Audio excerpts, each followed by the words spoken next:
Woo! Hello ulit sa inyo mga ka-musical. So another day, another guitar na naman. So this is a Yamaha RGX N2 na gawa sa Taiwan noong 1990s. Tapos dito naman sa next image, ipakikita ko sa inyo yung 10-way wiring modification, external part. Tapos pause nyo na lang para makita nyo yung mga features na nakasulat dyan. Tapos ito namang next image is yung request ng client based dun sa personal preference niya na customized. So one of one lang yung guitar na to. Then kumuha siya ng mga modification idea sa mga gitarista dito sa Pilipinas. Tas ayan, pinagsama-sama niya. Galing, di ba? Tas then dito sa part na to, provided niya yung mga pickups which is gawa proudly Pinoy ni Montances. So expect nothing but quality kasi Sir Montances nga, di ba? So saludo sa iyo, sir. Again, Pinoy made. Tapos dito naman sa part na to, kung paano natin siya sinolder or kung paano tayo naghinang. So, naka-timelapse lang yan kasi medyo mahaba yan. So, para makita nyo lang yung process. Tapos ito na yung result nung after natin na solder. Nagpalagay din pala ng treble bleed circuitry si client. Para syempre articulated pa rin yung brightness and tone kahit babaan mo yung volume. Tapos ito na, dako naman tayo sa demo video. Tapos ito pala yung 5-way pickup selector. Okay. Tapos ito ay volume para sa bridge pickup. Tapos ito namang nasa baba ay volume para sa middle and neck pickups. Itong maliit na switch naman ito ay series wiring activator which allows you para pagsabayan ang bridge at neck pickups. At syempre yung middle. Later on, i-discuss ko.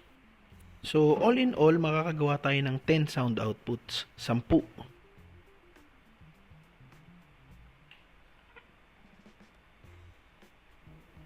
Number 1 sound output is yung bridge pickup.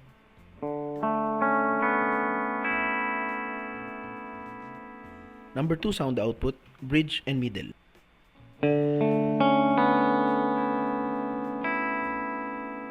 Number 3 sound output, middle pickup only. Number 4 sound output, middle plus neck humbucker.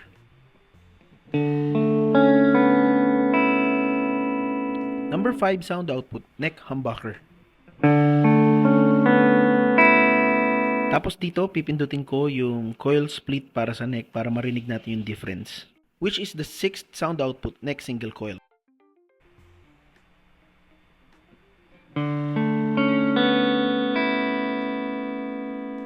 So yan, pindutin ko ulit.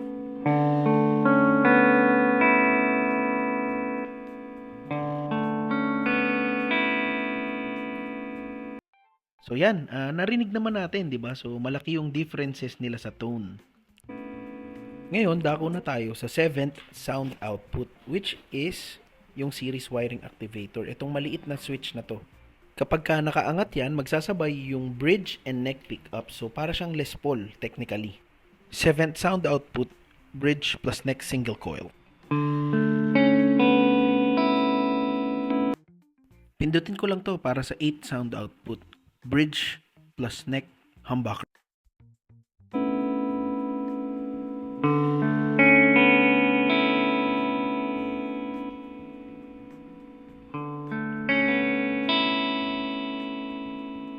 Then ito na, pag in-slide ko yan sa second position, yung pickup selector, i-allow niya na magsabay-sabay lahat yung pickups na bukas. So neck plus middle plus bridge, sabay-sabay. Now, punta tayo sa 9th sound output. Bridge plus middle plus neck humbucker.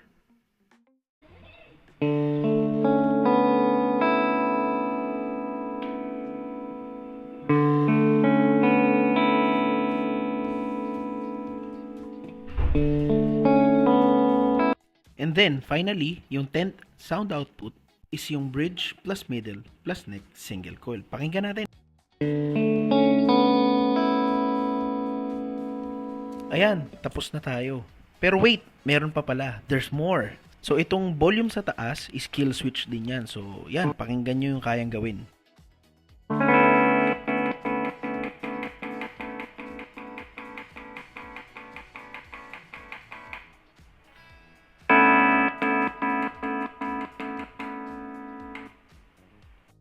So, yun, di ba? Para kang may tremolo and delay.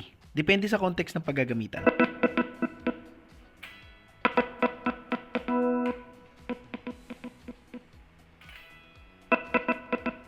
So yun lang. Maraming salamat sa panonood mga ka-musical. Stay tuned ulit for more videos. Woo!